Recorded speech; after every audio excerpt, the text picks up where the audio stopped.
In this video we're going to talk about ghost numbers. This puzzle has several examples of ghost numbers, and so by the end of this video you should have a really good idea of ghost numbers, what they are, and how to use them. In the near future I'm going to be doing a few videos on some more patterns. We have quite a few more patterns to cover, and so those will be coming out pretty soon. This is puzzle number 94 from Sudoku to Go, volume 121 by Soap Opera Digest. Now, before I get started, I also want to mention that I'm going to give you a really handy trick at the end of this video. Have you ever closed a browser tab and then realized that you didn't really want to close it and wish you hadn't closed it, and then you'd have to go back to open another tab and go back to that website and go back to the place you were? Well, I'm going to show you a trick on how to get that tab back, and I'll do that at the end of this video. Well, let's get started on this puzzle. At first I'm going to just fill in a few easy numbers, and these should be pretty obvious.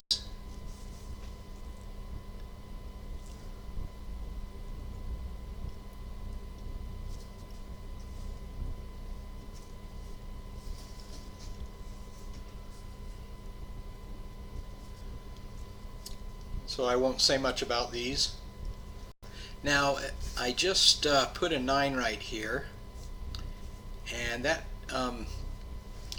that causes a situation where we have a ghost 1 right here, and I want to just point that out to introduce the concept of ghost numbers. We've got a 1 in this column already, and the only two empty cells, or the only empty cells that aren't in this column in this box, in box 4, are these two. So one of these has to be a 1. Therefore, we have ghost 1s right here. That means that neither of these two can be 1s, because we know one of these in this row is already 1. We know this can't be a 1.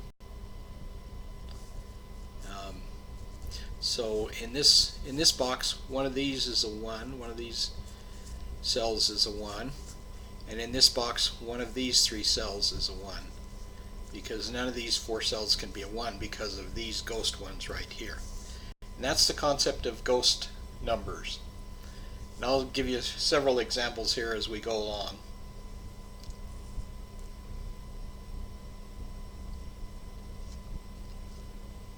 Fill in a few more numbers here.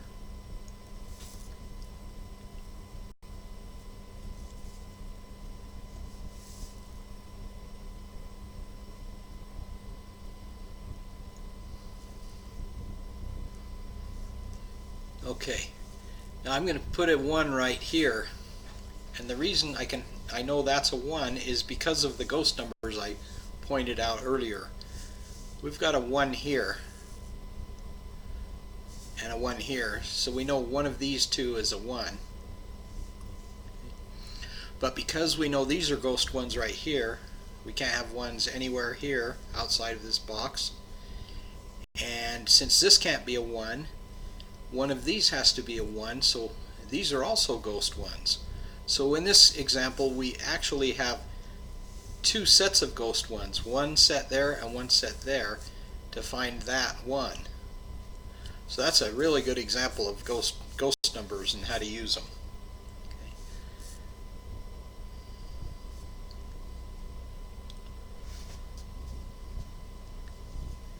Now let's put a 3 right here, and again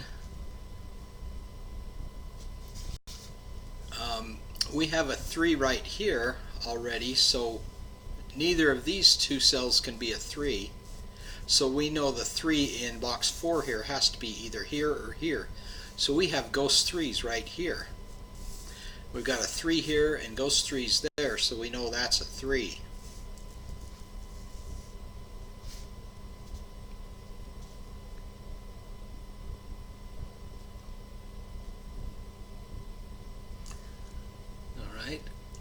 we have a 1 there, and the reason I know that's a 1 is because we've got a 3 here and ghost 3's here, so we know one of these is a 3.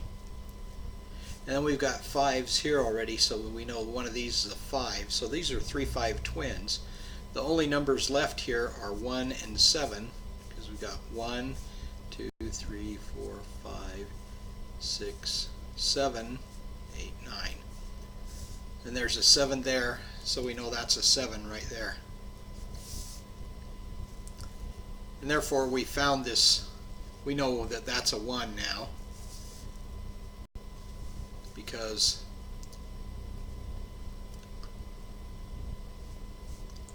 one of these had to be a 1 right there. Another thing that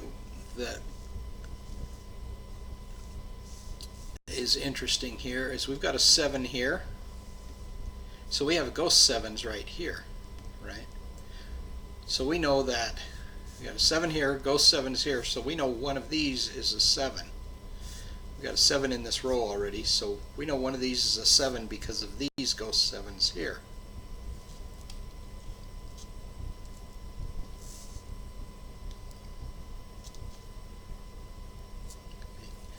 Now, I'm going to put a 4 right there because I know that's a 4, not because I can see it's obvious that the 4 can't be here, but let me show you how I got that. We've got the 7 that I just mentioned, so one of these is a 7.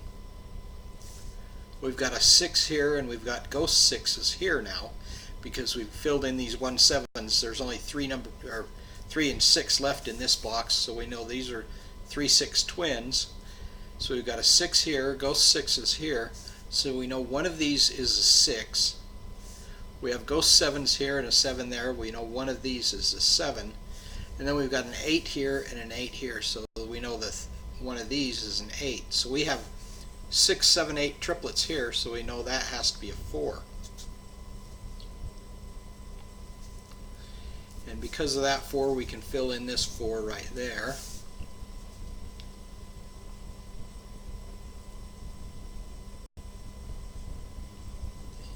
Now again, we've got a 7 here and a 7 here, so we have ghost 7's here. You see that? 7, 7, so one of these is a 7.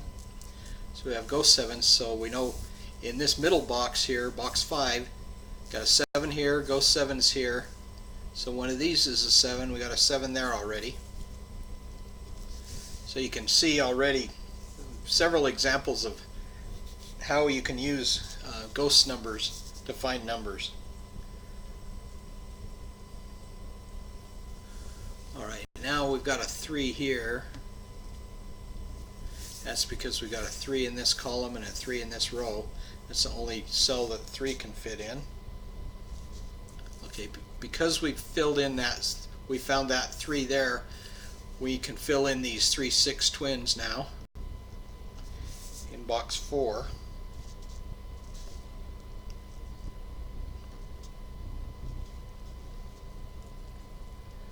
Alright, now you remember we have 3 5 twins here. We're going to use double row elimination to find this 3 here. We've got to find which one of these numbers is a 3. We've got a 3 here and a 3 here, so one of these is a 3. So we have ghost 3's here. In this case it's a little different. We're not going to use the concept of ghost 3's to find this 3 here. But one of these is a 3. Okay, and then we've got a 3 here already. So one of these is a 3. So if we've got a 3 in one of these, row 1 or row 3 here, and a 3 in row 1 or row 3 here, that covers those 2 rows. So we know the 3 is in row 2. Therefore we know the 5 goes there.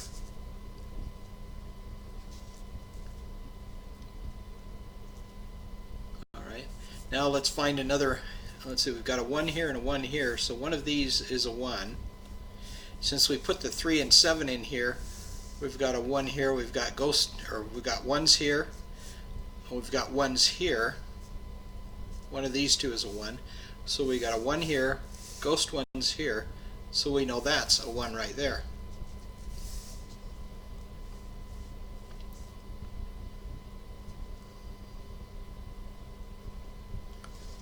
Alright, now we got a 6 down here, and the reason I know that is a 6 is because let's look at this row right here. We've got 1, 2, 3, 4, 5, 6, 7, 8. 3, 4, 6, 7, 8. So let's see what we're missing here. 3, 4, 6, 7 or 8 there. 3, 4, 7, 6 or 8 there. 3, 4, 6, 7 or 8 there. So we've got 6, 7, 8 triplets here. 7, 8, 6, 8, 6, 7, 8. So the only two numbers that are still missing in this row are 3 and 4. So we have 3, 4 twins right here. We've got a 6 here, and we know these can't be a 6, so that's a 6.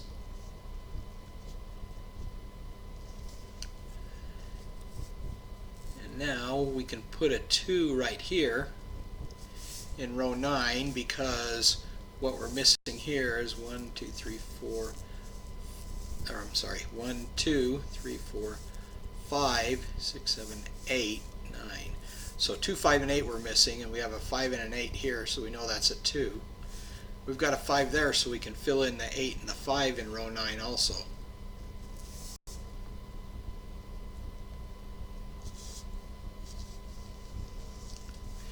Now let's see. Here we've only got 2 numbers missing. 1, 2, 3, 4, 5, 6, 7. And there's a 2 there. So we can finish that box. And with that 7 there, we know this is a 7 there.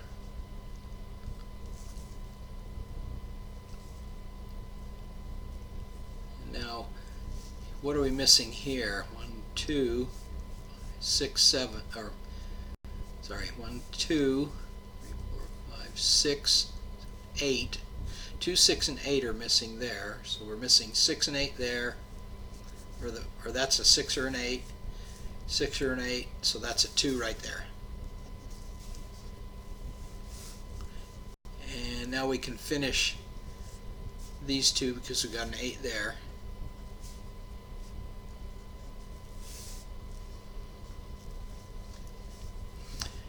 We only have one number left there in box 8 there. Okay, now we've got a loner cell right here. And some of these concepts that I'm talking about might be new to you. I'm talking about a few different ones. If you go to sudokuprimer.com and look at the techniques section, you'll find information about ghost numbers, loner cells, and then might be 1 or 2 other concepts I talk about here that we'll find out there. But here we've got a 7 and a 3 already, 7, 3, and a 9 already, so we know that's a 6, because that's a loner cell right there. And loner cells you can learn about on that website. Alright, now we're missing a 3 and a 4 here. 1, 2, 3, 4, 5, 6, 7. Yeah, 3 and 4 here. We can't solve those, but with those two numbers we know what these two numbers are. 1, 2, 3, 4, 5, 6, 7. So 2 and 5 are there, so we can solve those.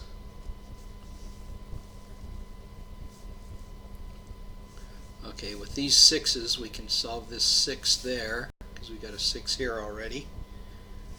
And we've got a 6 right here. Alright, and now remember our 6, 7, 8 triplets we had here. We've got a 6 and a 7 there, so we can fill in that 8 right there. And we've also got a 6 and a 6 here, so we know that's a 6. So that's a 7. With that 7 we can fill in that 7. Now at this point we've got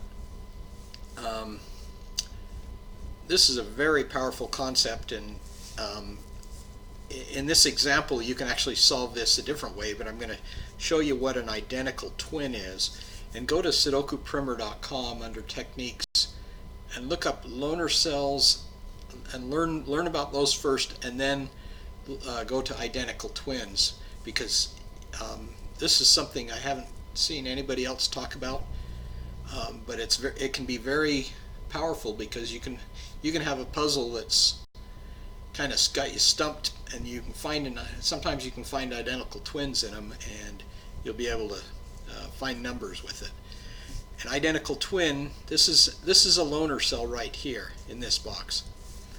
We got a 72169 in this row already, but we've already got a 72169 here. So the only number outside of this, or the only cell outside of this row that's not populated, is this one, and the only cell that doesn't have a number that's already in here is this one right here. So these two cells have to be the same number.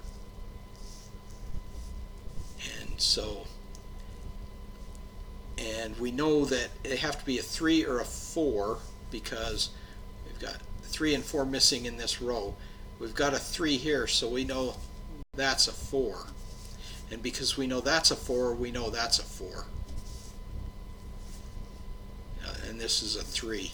Now, like I said, you could have filled in this 3 and then we knew that was a 4, but I wanted to give you explain the concept of identical twins, because that's a very powerful concept that you can use.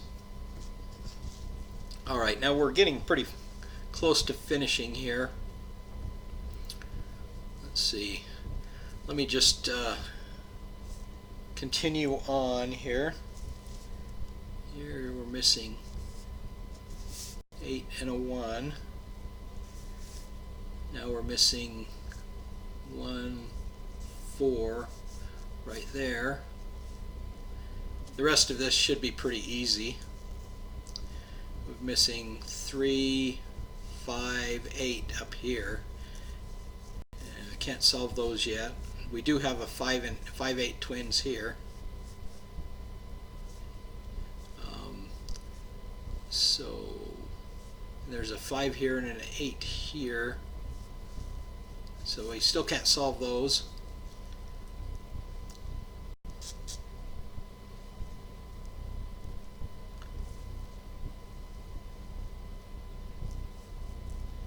Okay, but we do know that this is an 8 because of that 8 there. And then so we can fill in the 5 now, and then the 8 and the 3.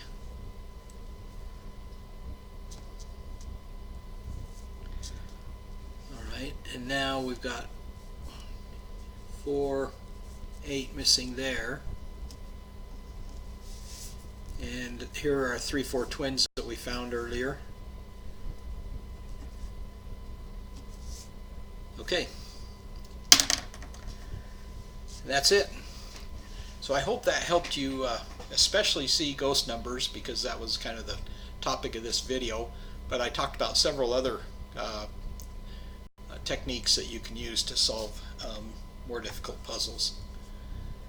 So, well, now I promised I would give you a tip. If you have ever closed a browser tab and then wished you wouldn't have, all you need to do, if you close a browser tab and then you want to restore it, is you hold the Control and the Shift key down. I'm going to write this down here.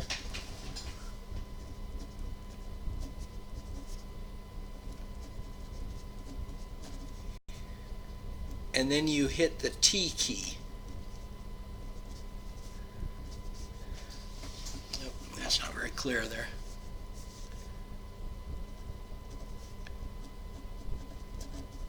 So Control plus Shift plus T. And if you do that, it will restore the very last tab that you closed. So if you're in the middle of something and you accidentally close a tab, all you have to do is hold the Control and Shift key down, hit the T key, and that tab will come back. If you've closed 2 or 3 or more tabs, just repeatedly hit the T key and while you're holding Control and Shift down, and then you'll see those tabs be restored. It's a very handy keyboard shortcut that I use quite often, because I'll close a tab and then I'll wish I hadn't. So I'll just go and hit that and get the tab back. So